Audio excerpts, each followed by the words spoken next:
Hello friends, how are you all. So vector calculus में chapter अभी pending रहता है हमारा 6th Green Gauss and Stokes theorem. आज हम स्टार्ट करेंगे नंबर थ्योरम ट्रिग्नोमेट्री का 7 चैप्टर, जो कि बहुत इंपॉर्टेंट चैप्टर है। आप सबको इसमें प्रॉब्लम हो रही है तो हम इस चैप्टर को कर लेते हैं पहले। इसको करने के बाद और फिर आप अगर हमारे पास टाइम बचता है तो हम कर लेंगे वेक्टर कैलकुलस का 6 चैप्टर भी, ठीक है। तो अगर मैं इसके एक्सरसाइज वीडियोस अपलोड करूँगी तो इस चैप्टर बहुत लेंथी है और एक्सरसाइज वीडियो अपलोड कर लूँगी तो फिर बहुत ज़्यादा टाइम लग जाएगा चैप्टर कवर होने में। तो इसलिए पहले हम एक बार कंसेप्ट समझ लेते हैं और एक दो एग्जांपल्स देख लेते हैं। एंड अगर आपको फिर कोई प्रॉब्लम आएगी एक्सरसाइज क्वेश्चन में तो आप मुझसे पूछ लेना, ठीक है। सो देखो स्टार्ट करते हैं। सबसे पहले है इसमें डी मॉर्विस थ्योरम, जो कि बहुत इंपॉर्टेंट है। आपको देखो कुछ इस तरह यूनिवर्सिटी के एग्ज़ाम में पूछी भी गई है।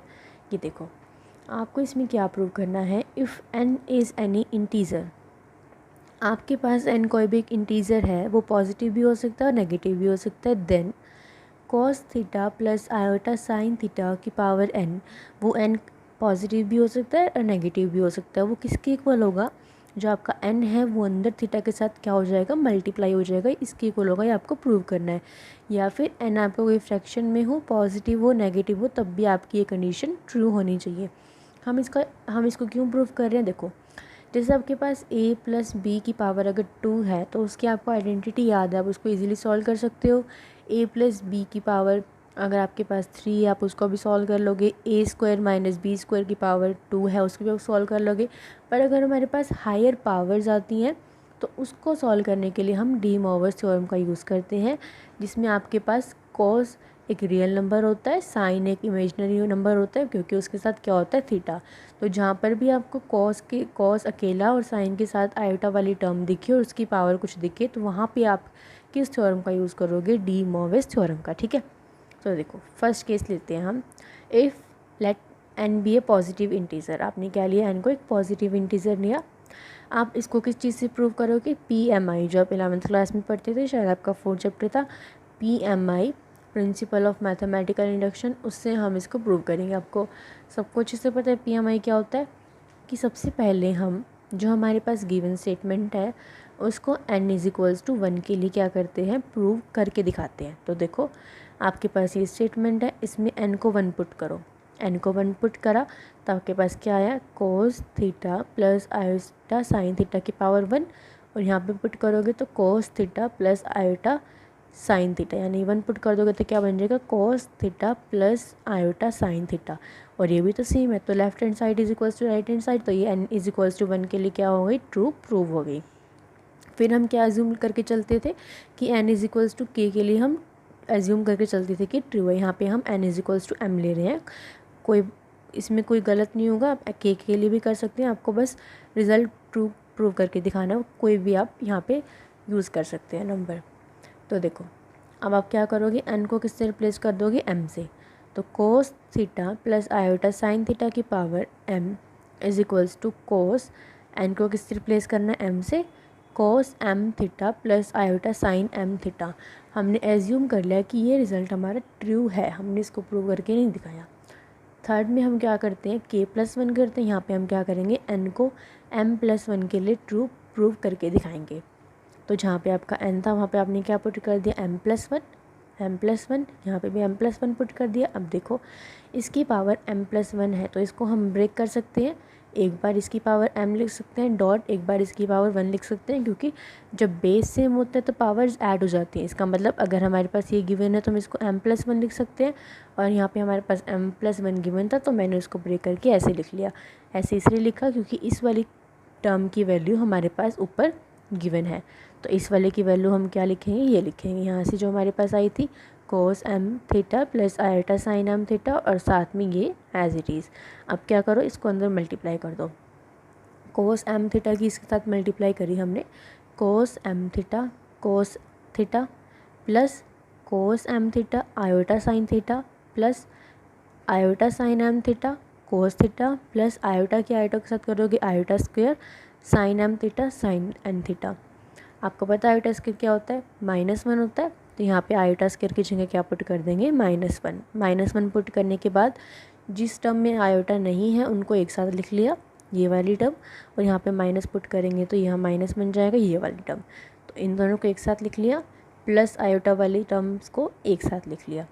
अब क्या करा, cos A cos B minus sine A sine B का फॉर्मूला क्या होता है, देखो कॉस से स्टार्ट हो रहा है तो आपको याद रखने का तरीका है ये, कोस से स्टार्ट हो रहा है तो फॉर्मूले में कोस आएगा और माइनस है तो प्लस आएगा। It means cos A cos B minus sine A sine B का फॉर्मूला क्या बन जाएगा, cos A plus B plus iota as it is. Sine से स्टार्ट हो रहा है तो साइन का फॉर्मूला बनेगा, प्लस साइन में अगर प्लस होता है तो प्लस ही आता है, तो sign A sine B plus cos A cos B का फॉर्मूला क्या बन गया, साइन ए प्लस बी। ठीक है, अब इसमें से क्या किया, थीटा को कॉमन ले लिया, तो थीटा को मैंने यहाँ कॉमन ले लिया, cos m plus one theta plus iota m plus one theta. तो यही हमें प्रूव करना था, देखो कि आपका एम प्लस वन अंदर थीटा के साथ मल्टीप्लाई हो जाए, हमें प्रूव करना था। तो हमने n is equals to m plus one के लिए भी इसको ट्रू प्रूव करके दिखा दिया। इसका मतलब क्या है, बाय पी एम आई ये रिजल्ट आपके पास ऑल पॉजिटिव इंटीजर्स के लिए ट्रू है, क्योंकि हम एन को अभी क्या लेके चल रहे थे, पॉजिटिव इंटीजर, तो पॉजिटिव के लिए तो ट्रू हो गया। अब किसके लिए करेंगे, अब करेंगे नेगेटिव के लिए। देखो नेगेटिव में क्या करेंगे, नेगेटिव में हम एन को माइनस एम लेके चलेंगे, एन को क्या लेके चलेंगे, माइनस एम। देखो ये चीज़ थी आपके पास, इसको क्या लेके चल दिया हम, माइनस एम लेके चले। माइनस का मतलब क्या होता है, किसी की पावर माइनस, मतलब उसको हम ऐसे लिख सकते हैं, नोमिनेटर इसका डिनोमिनेटर बना के पी अपन क्यू की फॉर्म में लिख दिया मैंने इसको। अब क्या करा, इस वाली ये जब ये आपके पास ये चीज़ गिवन है, आपके पास m एक पॉजिटिव इंटीजर है, तो इसका मतलब m एक पॉजिटिव इंटीजर है, तो केस वन से हम इसको m को अंदर मल्टीप्लाई कर सकते हैं। तो क्या बन जाएगा, cos m theta plus iota sine m theta, ये बन गया। अब इसको क्या करना है, रैशनलाइज कैसे करते हैं कि आपके पास साइन चेंज हो जाते हैं, साइन चेंज करके उसी से मल्टीप्लाई और उसी से डिवाइड कर दो। तो साइन चेंज करने के बाद मैंने उसको उसी से मल्टीप्लाई और उसी से डिवाइड कर दिया। तो ऊपर आपके पास क्या टर्म बनी, cos m theta minus iota sine m theta, नीचे इनकी मल्टीप्लाई करो, क्या बनेगा, cos square m theta minus iota square sine square m theta. Iota square क्या होता है, माइनस वन, माइनस एक ऑलरेडी था तो माइनस माइनस प्लस बन गया, तो ये बन गया। आपको पता है cos square theta plus sine square theta one होता है, यहाँ पे थीटा क्या है आपके पास, एम थीटा दोनों एंगल सेम होने चाहिए, तो ये भी क्या बन जाएगा, वन। तो आपके पास क्या आया यहाँ से, cos m theta minus sine m theta. अब हम इसको क्या करेंगे, माइनस एम की फॉर्म में लिखेंगे, क्योंकि हमने माइनस एम को एन पुट किया हुआ है, ताकि उसको हम एन से रिप्लेस कर सकें। तो हम क्या करेंगे, इसको माइनस की फॉर्म में लिखेंगे। माइनस कैसे, कि अगर आपके पास कोस माइनस थीटा होता है तो वो क्या बन जाता है, कोस थीटा, और साइन माइनस थीटा होता है तो वो क्या बन जाता है, माइनस साइन थीटा। मतलब कोस के एंगल में अगर माइनस है तो वो माइनस नहीं रहता, पॉजिटिव ही रहता है, साइन के एंगल के साथ माइनस है तो वो माइनस बन जाता है। तो इस चीज़ को मैंने इसमें लिख दिया, क्यों लिखा, ताकि मेरे पास माइनस एम आ जाए और फिर मैं उसको क्या पुट कर सकूँ, एन पुट कर सकूँ इसको प्रूव करने के लिए। ठीक है, तो मैंने माइनस एम लिख दिया इसको, माइनस एम को हम क्या पुट कर सकते हैं, एन, यहाँ पे भी माइनस एम को हम क्या पुट कर सकते हैं, एन। तो देखो हमें यही तो प्रूव करना था कि आपके पास एन कहाँ जाएगा, अंदर मल्टीप्लाई में, जैसे पीछे वाले केस में आया था। तो हमने इस चीज़ को भी ट्रू प्रूव कर दिया। ये हमारे पास एन यहाँ पे क्या था, एन हमारे पास एक नेगेटिव इंटीजर था, एन पॉजिटिव था तब भी हमने प्रूव कर दिया, एन नेगेटिव था तब भी हमने प्रूव कर दिया। अब हम क्या लेके चलेंगे कि let n be a fraction. Fraction में देखो, suppose n is equals to p upon q, n किसकी फॉर्म में आपके पास, पी अपॉन क्यू की फॉर्म में। आपको पता है डिनोमिनेटर जीरो नहीं हो सकता, it means q not equals to zero is a positive integer, वो एक पॉजिटिव इंटीजर है, उसकी वैल्यू जीरो से बड़ी है। And P is an integer, positive और नेगेटिव। पी आपका कोई भी इंटीजर है, पॉजिटिव भी हो सकता है, नेगेटिव भी हो सकता है। देखो as q is a positive integer, q आपके पास क्या है, positive integer. So using case one, तो इसका हम केस वन का यूज़ करते हैं कि cos theta by Q plus iota sine theta by Q की पावर क्यू है, तो क्यू अंदर क्या हो जाएगा, थीटा की वाली टर्म के साथ अंदर मल्टीप्लाई हो जाएगा, दोनों तरफ क्यू से क्यू कैंसिल हो जाएगा, तो ये क्या बन गया, कोस theta plus iota sine theta. दोनों तरफ इसकी क्यूएथ पावर लेते हैं हम, क्यूएथ पावर लेते हैं, इसका मतलब क्या है कि आपने इसका क्यूएथ रूट लिया दोनों साइड, तो हमें क्या मिलेगा, क्यूएथ रूट लेने के बाद cos theta by Q plus iota sine theta by Q is one of the values of cos theta plus iota sine theta की पावर वन बाई क्यू। तो जब हम इसको वन बाई क्यू करते हैं तो तो आपके पास ये क्यू अंदर मल्टीप्लाई यहाँ पे आ जाएगा, तो ये इसकी क्या है, एक वैल्यू है। तो ऐसे ही हम इसकी पावर क्या ले लेते हैं, पी ले लेते हैं, इस वाले की पावर पी ले लेते हैं। तो जब क्यू था तो आपके पास 1/q था, अब पी है तो हमारे पास p/q बनेगा। कैसे कि अगर आपके पास ये है तो उसको कैसे सॉल्व करोगे, यहाँ पे यहाँ पे क्या करोगे आप, p/q से मल्टीप्लाई कर दोगे ना इसको। पहले इसको 1/q बाहर लिखोगे, p को अंदर लिखोगे, फिर p की पावर अंदर ऐसे मल्टीप्लाई कर दोगे। तो this is the value of, ये आपके पास इसकी वैल्यू है कोस, देखो p अंदर मल्टीप्लाई कर दी इसकी, p/q theta plus iota sine p/q theta is one of the values of cos theta. ये किसकी वैल्यू है, इसकी वैल्यू है। Putting p/q is equals to n, इसको क्या पुट कर दो, n पुट कर दो, तो क्या बनेगा, कोस n theta plus iota sine n theta, किसकी वैल्यू बन जाएगी आपके पास, आपने p/q को क्या पुट करा n, तो इसको क्या पुट करा आपने n, तो इसकी पावर अगर हम इसको खोलेंगे तो क्या बनेंगे, कोस n theta plus iota sine n theta. ये तो हमें प्रूव करना था। तो इसका मतलब जब आपके पास n फ्रैक्शन है तो भी आपका ये रिजल्ट ट्रू है। ठीक है, अब देखिए note, total number of values in the case when n is a fraction positive or negative is equal to the denominator of the fraction n। आपके पास वैल्यूज़ जो है, number of values in the case n is a fraction, जो आपके पास fraction में था आपका, तो वो किस पे डिपेंड कर रही थी, आपकी value is equal to the denominator of fraction n। आपकी वो फ्रैक्शन में जो डिनोमिनेटर था उसके इक्वल थी। Even if n be irrational, अगर आपके पास n इरेशनल है, has an infinite number of values, तो तब उसकी वैल्यूज़ कितनी होंगी, इनफाइनाइट होगी।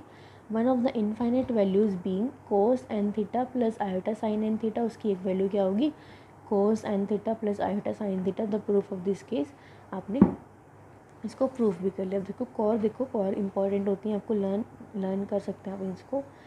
आपके पास ये रिज़ल्ट है, आपने थीटा को किससे रिप्लेस कर दिया, माइनस थीटा से, cos minus theta plus iota sine minus theta की पावर n, तो ये n अंदर मल्टीप्लाई हो जाएगा, cos minus n theta plus iota sine minus n theta.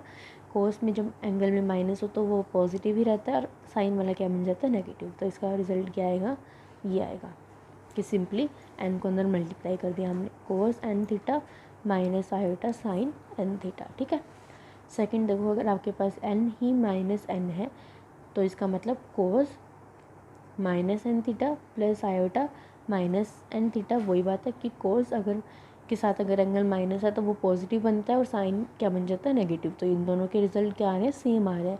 आपके पास पावर माइनस में है या पावर प्लस में है, यहाँ पे आपके पास आयोटा माइनस था, यहाँ पे आपके पास आयोटा प्लस में है, तो ये इन दोनों के आंसर सेम आएंगे।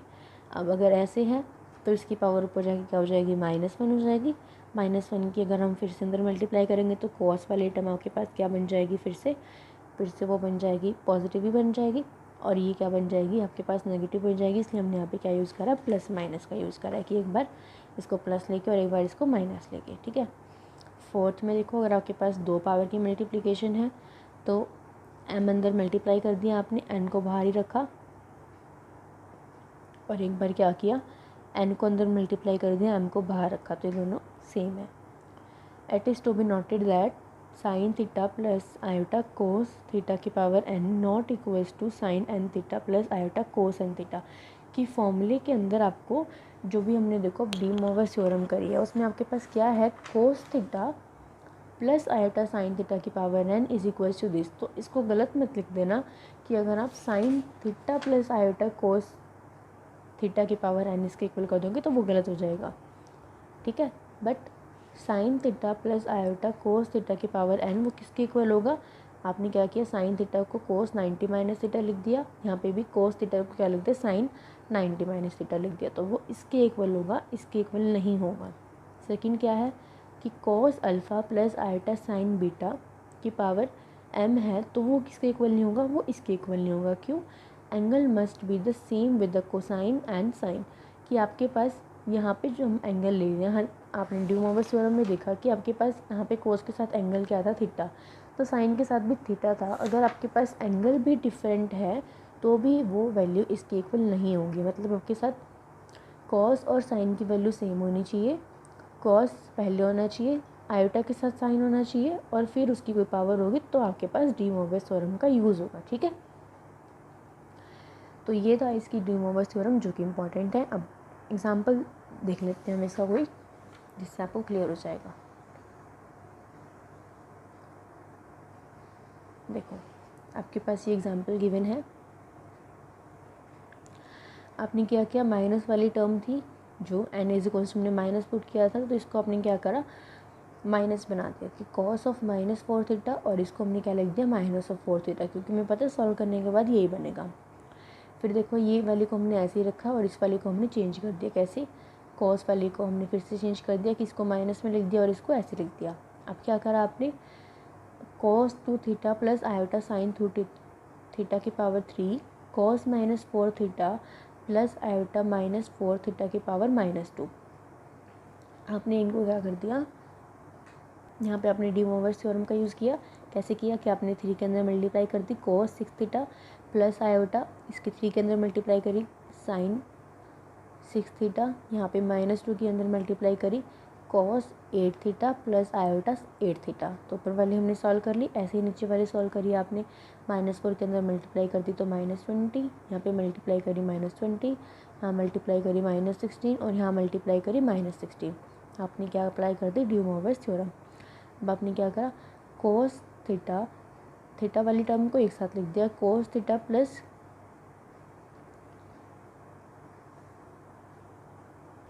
हमने सिंपली कुछ नहीं किया, इसमें इसको ऐड किया हुआ है कि कोस 6 थीटा को आपने ऐड कर दिया इसके साथ, 8 + 6 14 प्लस आयोटा साइन के साथ आपने क्या करा, 8 + 6 14। ये 140 नहीं है, थीटा है, इसको ध्यान से करना। ये देखो -20 theta -16 theta -36 theta plus iota sine -20 -16 -36 theta. अब देखो cos alpha plus iota sine alpha cos beta plus iota sine beta. इसका फॉर्मूला क्या होता है हमारे पास, cos alpha plus beta plus iota sine alpha plus beta. तो इसी फॉर्मूले का हमने यहाँ पे यूज़ किया है। कैसे कि यहाँ पे हमारे पास क्या बन रहा था, यहाँ पे हमारे पास बन रहा था इस फॉर्मूले का, आपने ये वाली चीज़ उन्होंने इस वाले फॉर्मूले में ये चीज़ यूज़ की हुई है, लिख के यहाँ पे दिखाई हुई है कि अगर आपके पास कोस अल्फ़ा प्लस यहाँ पे एंगल सेम थे, देखो यहाँ पे एंगल सेम थे, यहाँ पे भी एंगल सेम थे, तो उसको आप ऐसे ऐड कर सकते हो। अब यहाँ पे इन्होंने क्या किया, देखो कॉस ये एंगल दोनों सेम है, ये एंगल दोनों सेम है, इसका मतलब क्या आइडेंटिटी यूज़ करी, cos alpha plus iota sine alpha divided by cos beta plus iota sine beta. तो उसको आप क्या लिख सकते हो, cos alpha minus beta plus iota sine alpha minus beta. मतलब एक बार कोस के साथ दोनों एंगल का डिफरेंस और एक बार साइन के साथ दोनों एंगल का डिफरेंस। तो इसी का यहाँ पे यूज़ करना है आपको, कोस 14 माइनस ऑफ -36, क्योंकि आपके पास एंगल -36 है, plus iota of 14 minus of -36। तो 14 + 36 50, यहाँ पे भी 14 + 36 15। तो आपके पास फाइनली सॉल्व करने के बाद क्या आया, आंसर ये आया। मतलब मेन डी मोरस थ्योरम तो आपको स्टार्टिंग में लगानी है, उसके बाद आपको ध्यान रखना पड़ेगा कि इस तरह के क्वेश्चन है तो हमें ये वाले आइडेंटिटी का यूज़ करना है, ठीक है। तो इस तरह से आप पहले क्वेश्चन ट्राई करके देखना। अब उसके बाद हम करते हैं एप्लीकेशन करते हैं हम इसकी डी मोरस थ्योरम की, कि हम इसका यूज़ कहाँ पे कर सकते हैं। आप इसका यूज़ कर सकते हो कहाँ पर, देखो इसमें रूट्स ऑफ कॉम्प्लेक्स नंबर के रूट्स निकालने के लिए, to show that there are q and only q distinct values of this q being any positive integer. आपको ये शो करना है कि इसके पास क्यू ही डिस्टिंक्ट वैल्यूज़ हैं और आपके पास जो क्यू है वो क्या है, पॉजिटिव इंटीजर है, ये वाली टर्म का, ठीक है। देखो by the de Moivre's theorem if n is a fraction number then this value is equals to the value of this. आपको पता है डी मोरस थ्योरम से। अब हमने क्या किया, कोस थीटा को हमने कैसे लिख दिया, कोस 2r पाई प्लस थीटा प्लस आयोटा, हम लिखते हैं ना 2n पाई, यहाँ पे हमने n की जगह r यूज़ किया हुआ, कन्फ्यूज़ में होता है ना, 2n pi theta plus 2n pi plus theta करते हैं, वैसे ही आप इसको n मान लीजिए कि यहाँ पे n की जगह बस r है, तो हमने इसको इस फॉर्म में लिख दिया। देन 1/q के अंदर मल्टीप्लाई होगा, आपको पता है डी मोरस थ्योरम से, तो आप यहाँ आएगा q इसकी डिवाइड में आ जाएगा, q इसकी डिवाइड में आ जाएगा।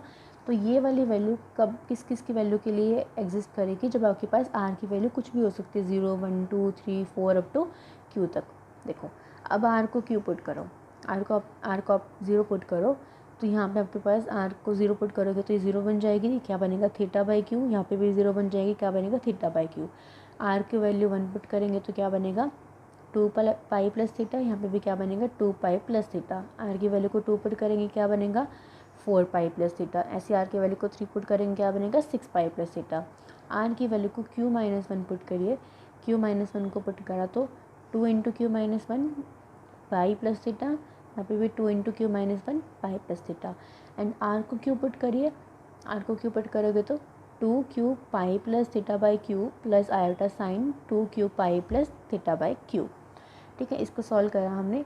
इसको अगर आप इसके डिवाइड में लिखोगे तो क्यू से क्यू कैंसिल हो जाएगा, क्या बचेगा 2 पाई प्लस थीटा बाई क्यू। ऐसे यहाँ पे क्या बचेगा 2 पाई प्लस थीटा बाई क्यू। तो हमने इसको ऐसे लिख दिया 2 पाई plus theta by Q plus iota 2 pi plus theta by Q. आपको पता है कोस 180 प्लस थीटा कोस थीटा हो जाता है, यहाँ पे भी साइन 180 प्लस 360 है, यहाँ पे दोनों तरफ 360 है, तो ये क्या हो जाएगा सेम एंगल आ जाएगा। अब देखो ये वाली वैल्यू आपके पास इसके इक्वल है ना, इसके इक्वल। और ये वैल्यू कब थी जब आपके पास आर की वैल्यू क्या थी 0, और ये वैल्यू कब है जब आपके पास आर किसके इक्वल है क्यू। तो इसका मतलब अब आपके पास क्या हो रहा है रूट्स रिपीट होने लग गए। इसका मतलब अगर आप इससे ज़्यादा वैल्यू लोगे, क्यू से ज़्यादा वैल्यू क्यू प्लस 1 अगर आप लेके देखो, आपने क्या लिया 2 के साथ आर की जगह क्या पुट करा क्यू प्लस 1। देखो आपने क्यू प्लस 1 पुट करा, अंदर मल्टीप्लाई करी, खोला, खोलने के बाद आपके पास आया ये। तो ये वाली वैल्यू किसके इक्वल आ रही है, ये वाली वैल्यू आ रही है आपके पास इसके इक्वल। ये कब थी जब आपने आर को क्या पुट किया हुआ था 1। तो इसका मतलब क्या हो रहा है आपके पास रूट रिपीट्स होने स्टार्ट हो गए हैं क्यू वैल्यूज़ के बाद। इसका मतलब क्या है कि आर के जो डिस्टिंक्ट वैल्यूज़ हैं, इसके रूट्स हैं वो कितने हैं क्यू ही हैं सिर्फ, और वो अलग अलग हैं, सारे डिफरेंट हैं। देखो ये कोई इनमें कुछ कॉमन नहीं आ रहा, किसी का कोई मल्टीपल नहीं है, सारे क्या हैं डिफरेंट है। तो यही हमें प्रूव करना था कि आपके पास जो इसके रूट्स हैं वो क्या है डिस्टिंक्ट हैं, मतलब डिफरेंट हैं, और सिर्फ क्या है क्यू ही है, क्यू से ज़्यादा नहीं है। तो ये हमने प्रूव कर दिया। ठीक है, अब देखो to show that this has q and only q distinct values p and q being integer. यहाँ पे आपको क्या दिया हुआ है p बाई क्यू दिया हुआ है, वहाँ पे क्या दिया हुआ था 1 बाई क्यू दिया हुआ था। आपको क्या शो करना है कि इसके जो आपके पास रूट्स हैं वो डिफरेंट हैं, q ही है, p और q आपके पास दोनों क्या है इंटीजर हैं, और दोनों वो एक दूसरे के प्राइम में आपको प्रूव करना है। तो देखो हमने क्या किया, p को अंदर ले लिया, 1 बाई क्यू को बाहर रखा, डीमोवर्स का यूज़ किया, तो p आपके पास क्या आ गया अंदर आ गया। अब क्या किया आपने, वो किया जो आपने अभी प्रूव किया है। ये आपने चीज़ किसके इक्वल प्रूव की है, आपने यहाँ पे इसके इक्वल प्रूव किया ना,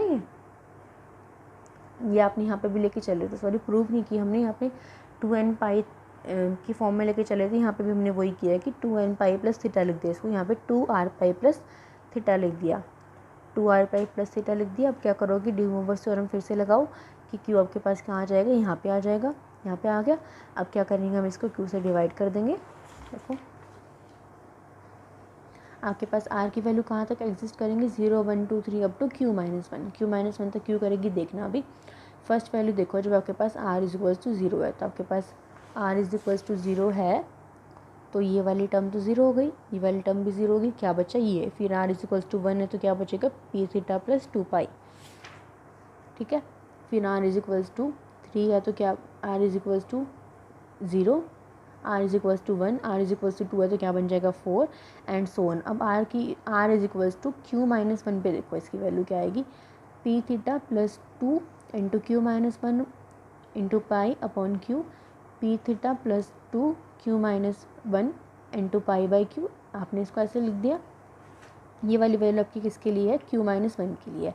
अब आर को क्यू पुट करो, क्यू पुट करोगे तो क्या आएगा P theta by Q plus 2 pi by Q, क्योंकि आपके पास क्यू पुट करोगे क्यू से क्यू कैंसिल हो जाएगा, ऐसे यहाँ पे क्यू से क्यू क्या हो जाएगा कैंसिल। तो आपके पास ये वाली वैल्यू आई। देखो ये वाली वैल्यू किसके इक्वल आ रही है, इसके इक्वल नहीं आ रही है।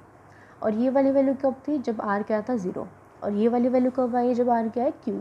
तो इसका मतलब जब आर की वैल्यू क्यू माइनस 1 से कम होने लग गई, यानी कि क्यू हो गई, तो उसके बाद आपके रूट्स क्या हो गए रिपीट होना स्टार्ट हो गए। इसी वजह से आपकी वैल्यू कहाँ तक एग्जिस्ट करेगी क्यू माइनस 1 तक। सिमिलरली जब आप क्यू माइनस 1 को पुट करोगे देखोगे ना, तो क्यू माइनस 1 पुट करा आपने तो वो वैल्यू किसके इक्वल आएगी, इसके इक्वल आएगी। फिर क्यू प्लस 2 पुट करोगे तो वो वैल्यू किसके इक्वल आएगी, इसके इक्वल आएगी। तो the values are repeated, this shows that there are not more than q different values of this. इससे पता चलता है कि क्यू से ज़्यादा इसकी वैल्यूज़ नहीं हैं। क्यूएथ वैल्यू है ना ये इसकी, आपने आर को तो Q-1 पुट किया है पर वैल्यू तो इसकी क्यूएथ है, तो इसकी q different value not more than q different values, इसके क्यू वैल्यूज़ से ज़्यादा वैल्यूज़ नहीं है। Also the difference of angles between two values among the first q values is not a multiple of 2π, कि आपके पास सेम वैल्यूज़ नहीं है, multiple नहीं है, वो सारे क्या है, डिस्टिंक्ट है, डिफरेंट है। Thus we see that how P and Q have distinct values. जब आपने इसके वैल्यू को पुट किया तो आपके पास हर बार क्या आ रही है, डिस्टिंक्ट वैल्यूज़ आ रही है। ठीक है, ये देखो ये इंपॉर्टेंट है, क्या है कि अगर आपके पास ये गिवन है इसकी पावर 4/32, तो इसको आप डायरेक्टली सॉल्व नहीं करोगे, पहले इसको कट करोगे, कट मतलब 1/8 लिखोगे इसके बाद, तब आपके पास इसको डी मोवर्स फॉर्म आप इस पर अप्लाई कर सकते हो। मतलब कि अगर आपको डिस्टिंक्ट वैल्यूज़ फाइंड आउट करनी है तो आपकी जो वैल्यू है उसको आप क्या करोगे, रिड्यूस करोगे, जितनी छोटी वो बन सकती है उतनी छोटी उसको बनाओ पहले। ठीक है, पहले देखो कि पावर अगर फ्रैक्शन में है तो वो कट रही है तो उसको काटो। उसके बाद आपके पास ये थी इसकी आपके पास एप्लीकेशन डी मोवर्स थ्योरम की रूट्स फाइंड आउट करने के लिए कॉम्प्लेक्स नंबर की। वीडियो ज़्यादा बड़ा हो जाएगा, इसलिए हम बाकी के टॉपिक्स नेक्स्ट वीडियो में कवर करेंगे। आई होप आपको ये वीडियो समझ आया होगा, कुछ ना समझ आए तो आप मुझसे पूछ सकते हैं। ठीक है, बाय बाय, मिलेंगे किसी नेक्स्ट वीडियो में। Till then take care.